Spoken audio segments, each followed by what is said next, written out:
Siregar sih tok. Kudu. Wow. Mbakmu sing ndi? Sing ndi?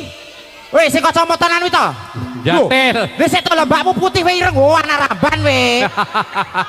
Lah mbakmu lho kaya Cina. Oh, perlu dipertanyakan we. Ya. Tenggak.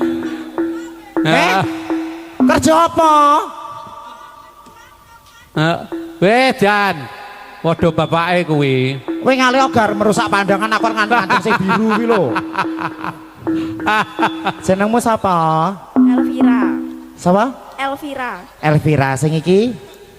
Takok ibuku. Takok ibuku. Lah bukmu ndi? Sing ndi? Yang lomu lho godi lho Bu. Oh, bukmu kuwi? Heeh. Lah mbokmu cilik atik kowe. Mbokmu kuwi lho langsing.